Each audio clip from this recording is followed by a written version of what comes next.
home. I can't believe it. It took a little bit less time than I thought it was going to, and oh my god.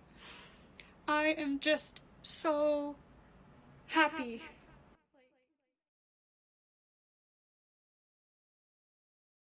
Hello everyone and welcome back to my channel. My name is Lauren for those who don't know me, and I make videos about life in Japan. Today's video is going to be part 3 of my journey back to Japan, and the final part actually. I tried to condense this part down a lot more than I had with the other parts to actually make it kind of coherent and informative to you guys, to say how I got back through the customs process, immigration, and stuff like that. All the procedures and stuff, of course, now have changed a bit, so please go to the Ministry of Justice website if you're trying to get back to Japan. A lot has changed between August and now December. I think I'm going to be releasing the parts that I didn't put in here, mostly food stuff, in a different kind of separate omake or like kind of off-take type of video later on in 2021. And I hope you guys enjoy this part. Let us roll the clips. Good morning, everyone. It is 4:30 to 4:42 in the morning, and it is D-Day. I'm finally going back to Japan after everything that's happened.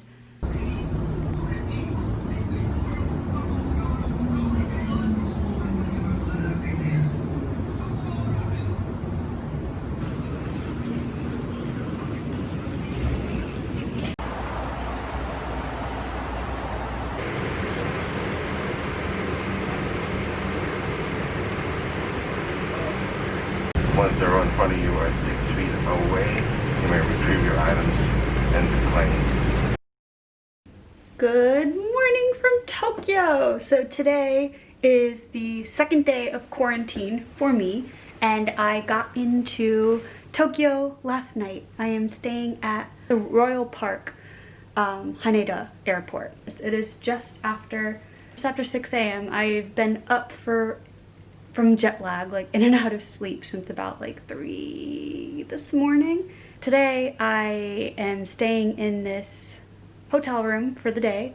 I can only go out into the airport and like grab some food and stuff because of quarantine, obviously. That's not breaking quarantine, by the way. I'm supposed to like stay in my room and stay away from crowds and stuff like that, so I'm only going to be going in and out of the airport when I need food. I'm not going to be going and shopping around or like doing anything like that because there really isn't anything open. And just to let you guys know, I'm going to be going to Osaka tomorrow. So early morning, I'm going to wake up, go down into the airport, get the rental car, and then stick everything in there and drive the 6 hours to Osaka. Huge weight has been lifted off my shoulders now that I have been through customs, quarantine, immigration, everything, to finally get back into the country.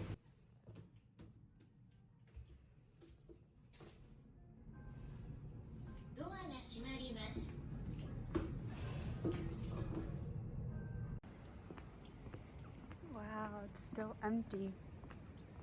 This is the international departures. This is the international departures lobby, and it is empty as hell. Successful trip. Now I'm gonna head back to my hotel room.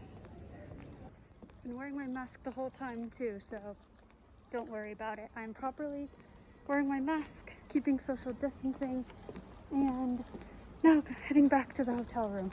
It really is empty. This is like the most empty I've ever seen an airport, especially here in Japan.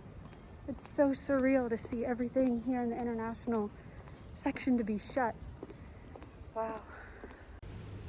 So I finished eating, and then I decided to get started on ordering some things to be delivered when I get back. So I got a vacuum cleaner, a new Dyson vacuum cleaner, because I have a bit of a dust allergy to dust and mites, and since I haven't been in my room for 5 months, it's probably going to be really, really dusty. And my vacuum cleaner that I have now is pretty old. It's about like 4 years old or so, and it hasn't been very good. So I decided to invest in a Dyson one.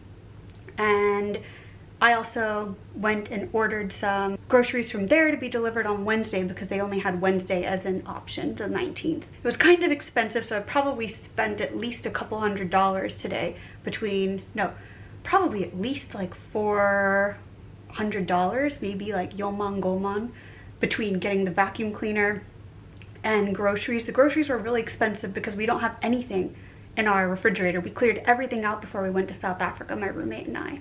So we literally have nothing except the dry stuff that we've already had there, and I can't remember exactly what I have in the cabinet, so I decided just to get basics like eggs, milk. So that is my update right now. I just got distracted and I thought that I would order all that stuff right now just in case the delivery times kind of went out the window. I'm gonna go take a shower and break down what happened at Immigration and Customs yesterday. So I'm not sure exactly where to start, like on kind of the whole quarantine thing and what happened. We had to walk all the way down to like the very end of the international terminal, and that international terminal was literally just converted into like a quarantine center. We then arrived at the very first room, which was kind of a room where they explained the whole process to us, and they gave us this sheet of paper. So as I said before, room 1 was guidance, room 2 was the sample room, room 3 was confirmation of documents, and then room 4 was where you waited for the test result, and that's where you got notified of the test result, and then final confirmation of your transportation and quarantine. So here's a question that you might have. What happens if you test positive? So right here on the back of the paper, it says, if the test result is positive, you must be admitted to a designated hospital or designated facility based on the Japanese law. Follow the instructions of the officer. It says you can't use public transportation and you have to stay at a designated place for the 14-day period, counting from the day after your arrival. I thought it was the day of your arrival. So I was wrong on that. So it's one more day than I thought it was going to be. So today is day number 1 for me, not day number 2. Moving on, I got my test results in about 30-40 minutes or so. So from the time I got off the plane all the way until I got my results was about an hour and 15 minutes or so, I want to say. And then I got my negative test result. They confirmed my paperwork and I went down to immigration, which is the next big step. So we are on the very far side of the terminal. We walked all the way back to where our gate was, past it, down to immigration, where there was only one window open. And there was about 5-6 of us foreigners who were getting processed through re-entry, and the Japanese people could go straight through the automated gate. So they just beeped right through, did all their stuff there and went straight through, where us foreigners, we had to go get processed like we normally do at the counter, where you take your fingerprints and they take a picture, they confirm your passport, your resident card if you're coming back in. So we did all those regular procedures. Then a immigration officer is dedicated to you, and they go and they take you into the back room to go and confirm all the rest of the paperwork that was required for you to bring in to Japan. When we got into the room, your immigration officer will ask you for the paperwork. So the entry confirmation letter from the consulate, and 2, your negative COVID test that you had to provide. So I did both. I was like, here, and the guy looked at the date on my COVID test and he was like, what time was this? Was this in the time zone that I was, or if it was Japanese time? And I said, no, it's in Eastern time. It's not Japanese time. And he was like, okay, that's fine. So he took the paperwork and he went into a different room separate from us to go process everything and look it over. He also asked to look at my boarding pass of the very first flight that I went on that day, which was from Orlando. And he looked at that and he confirmed the time on when I boarded the flight then, or when it took off, because that is what he was going to base my COVID test off of, like the timing and if it was in the 72 hours, all of that good stuff. So I wanted to kind of add that there because there was some confusion on that in the Facebook group that I'm a part of, because I think that different immigration officers didn't know like what the deal was and stuff, but my immigration officer asked for the very first flight ticket. So if you guys are coming in, remember to keep your flight ticket with you at all times and get an actual paper ticket so that you can hand it over to immigration. So about 20 minutes after I gave him all the paperwork and stuff like that, my immigration officer walks back in and says, you're all set to go. Here's your passport, here's your resident card back. And he went and led me through the gate area back through immigration, and I was free to go to customs.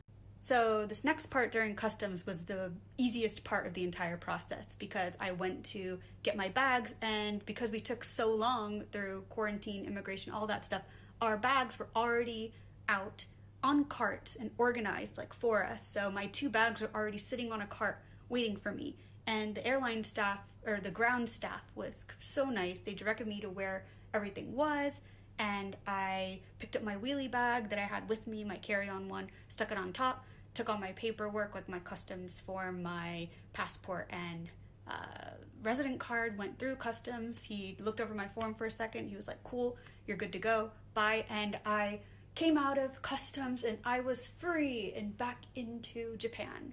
Everything was extremely orderly from start to finish. There were staff members at every single step of the way to direct us, and I didn't feel like I didn't know what was going on or what I had to do or anything like that. So I loved that about Japan. Their process was impeccable and it was very, very easy to understand. Good morning. Today is day number 2 of quarantine, and it is a little after 5 a.m. Yeah, it's 5:11 a.m. right now. I'm gonna go take a shower and get ready for the day. Today is the day that I drive home to Osaka. So this is going to be a adventure. I don't know how much I'm gonna be able to film because I'm the only one who's driving, but I think it'll be an interesting adventure to be driving about 6 hours from Tokyo Haneda Airport all the way to my apartment in Osaka. So I'll check back in with you guys in a little bit. At the first rest stop, and I am heading to Osaka now. I just stopped for a little bit to get some food. I'm gonna go to the restroom and then hit the road. Let's go to Osaka. 6 hours later. I'm home and I'm a sweaty mess right now. I had to change shirts from what I was wearing earlier because I was just dripping in sweat. So suitcases right here and my room. Let me show you. So my room is still in the same exact state that it was when I left on March 12th. And I need to clean all of this, and it doesn't seem too dusty, but I'm gonna be changing my sheets and stuff anyway. I gotta figure out a place to put my suitcases while I unpack, but jeez. Air conditioning is running now, and I was checking in here to see if any of my cashmere, like any bugs or anything got into it. Doesn't look like it, so it's good. I think I'm safe for the most part. I just need to dust whenever I get my new vacuum cleaner. So I'm going through all of the mail and stuff like that, and guess what I found? Our Abe no mask. This is the mask that Abe gave 2 of each to, or 2 masks to every family, and there was huge jokes going on about this in like, what, April, May or something like that. So well, it's in our, I don't know what we're gonna do with it. When Megan, my roommate, gets back, I guess we'll talk about what we'll do with it, but we have our Abe no masks. And that concludes my journey back to Japan. Thank you guys for coming along on this journey together with me. And a lot has changed from August until now. I'm filming this on December 31st. And unfortunately, I did not film my 14-day quarantine like I had kind of alluded to in this video. And I apologize for not doing that. But there was a lot of stuff that went on during that time, such as I was getting used to working at home here in Osaka, which I'd worked from home in the US, but it was different transitioning into doing that here. Plus, my roommate came back the few days after that, after I came back, and we were just getting our apartment all in order, and that took a long time to do.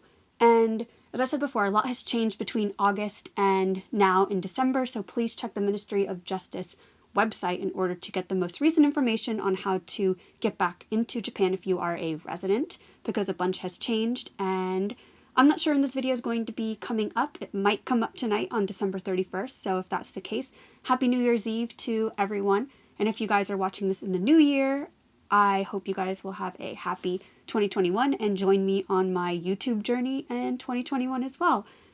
Happy New Year, and I will see you in the next video. Bye!